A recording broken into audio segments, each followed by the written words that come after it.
Welcome to evening news, welcome to TV9 news. నేను మీ విష్ణు. మొత్తానికి ఈవినింగ్ న్యూస్కు స్వాగతం.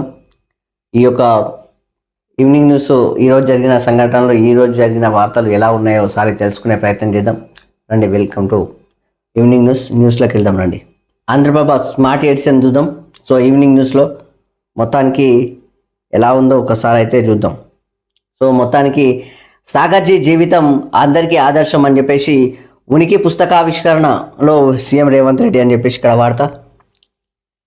సో దానికి సంబంధించి మాజీ గవర్నర్ సిహెచ్ విద్యాసాగర్ రావు ఆత్మకథ, సొంతంగా తన ఆత్మకథ రాసుకోవడం అద్భుతం అన్న రేవంత్. కమ్యూనిస్ట్ కుటుంబం నుంచి వచ్చిన కాషాయంబరుడు. ఆయన వ్యక్తిత్వం నేటి రాజకీయ నేతలకు ఆదర్శం. సాగర్జీ సామర్థ్యం ప్రధాని మోదీ గుర్తించారు. అందుకే 2 రాష్ట్రాలకు గవర్నర్ని చేశారు. పాలకపక్షం ప్రతిపక్షం కలిస్తేనే ప్రభుత్వం. అసెంబ్లీలో ప్రతిపక్షాల బహిష్కరణలు లేవు. తెలంగాణ అభివృద్ధికి సాగర్జీ సహకారం తీసుకుంటాం. అప్పట్లో పాలకపక్షానికి ప్రతిపక్షానికి నో డిఫరెంట్. యాది చేసుకున్న మాజీ గవర్నర్ విద్యాసాగర్ రావు ఉనికి పుస్తకావిష్కరణలో పాల్గొన్న ప్రముఖులు అని చెప్పేసి ఇక్కడ వార్త. మొత్తానికి ఈ యొక్క సీఎం రేవంత్ రెడ్డి సార్ ఈ యొక్క ఉనికి పుస్తకావిష్కరణలో ఆయన పాల్గొనడం జరిగింది. సో దానికి సంబంధించిన వార్త. దాంతోపాటు పాలకపక్షం ప్రతిపక్షం కలిస్తేనే ప్రభుత్వం అని సీఎం రేవంత్ రెడ్డి అన్నారు. ఆదివారం హైదరాబాద్లోని మాజీ గవర్నర్ సిహెచ్ విద్యాసాగర్ రావు ఆత్మకథ ఉనికి ఆవిష్కరణకు ముఖ్య అతిథిగా హాజరయ్యారు.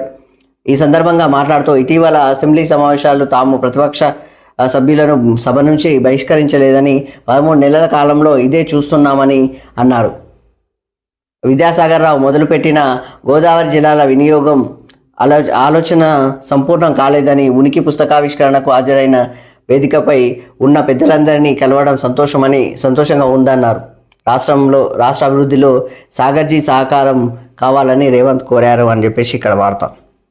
సో దాంతోపాటు సాగు చేస్తేనే భరోసా అని చెప్పేసి ఇక్కడ మార్గదర్శకాలు రిలీజ్ చేసిన సర్కార్ అని చెప్పేసి ఇక్కడ వార్త. సాగు యోగ్యమైన భూములకే పంట సాయం, అందరికీ భరోసా ఇవ్వబోతున్న సీఎం రేవంత్. సాగులో ఉన్న భూములకే పెట్టుబడి డబ్బులు ఉత్తర్వులు జారీ చేసిన తెలంగాణ ప్రభుత్వం. ఉత్పాదకత పెంచడానికే మెరుగైన చర్యలు. రాళ్ళు రప్పలు గుట్టలకు నో బెనిఫిట్. గ్రామ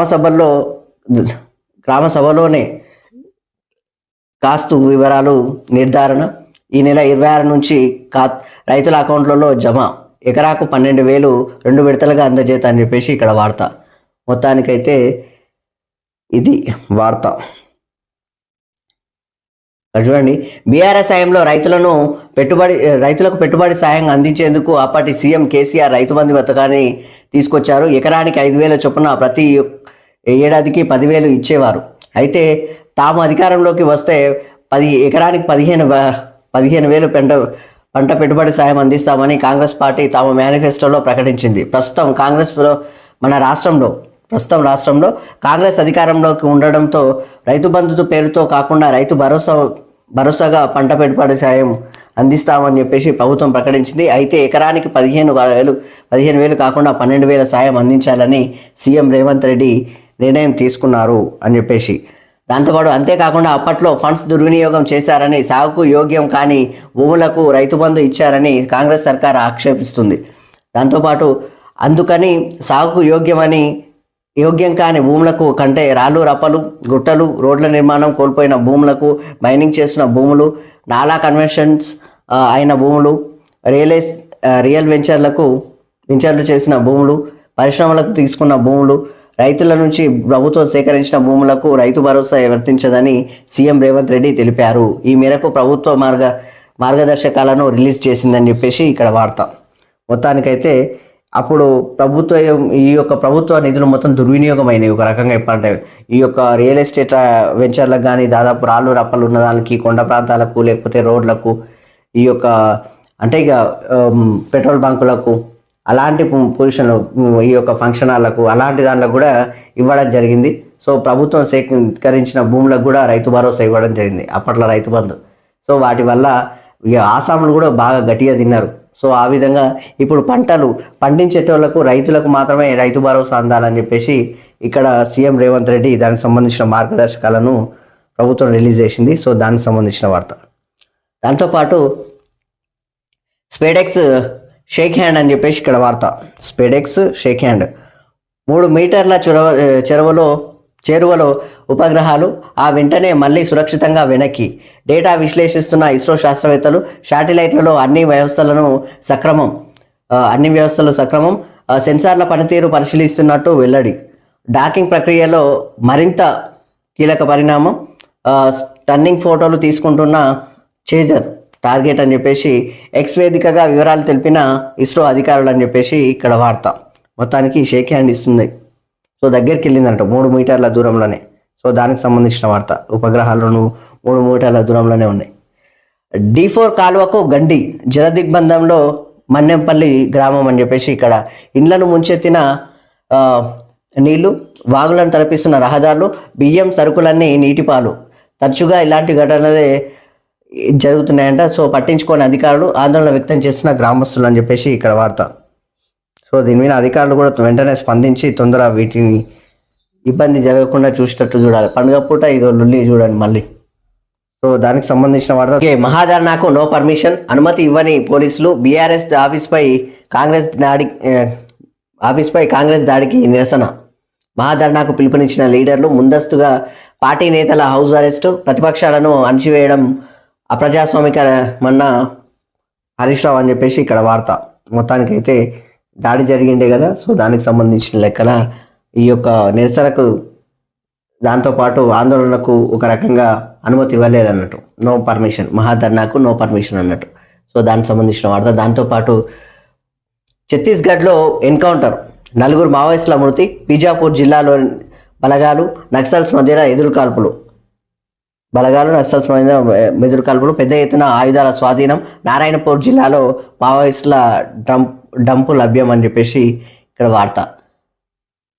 మొత్తానికి మళ్ళీ ఛత్తీస్గఢ్లో మళ్ళీ జరిగింది ఎన్కౌంటర్. సో దానికి సంబంధించిన వార్త. సినీ ఫక్కీలో చోరీ, బంగారం తస్కరించిన డ్రైవర్, 5.5 కోట్ల విలువైన బంగారంతో పరారి. గాలింపు చర్యలు చేపట్టిన పోలీసులు అని చెప్పేసి ఇక్కడ వార్త. గాలింపు చర్యలు చేపట్టారు పోలీసులు. సో దానికి సంబంధించింది. దాంతోపాటు రాజేంద్ర నగర్లో చిరుత భయాందోళనలో స్థానికులు. వ్యవసాయ విశ్వవిద్యాలయంలో ప్రత్యక్షం.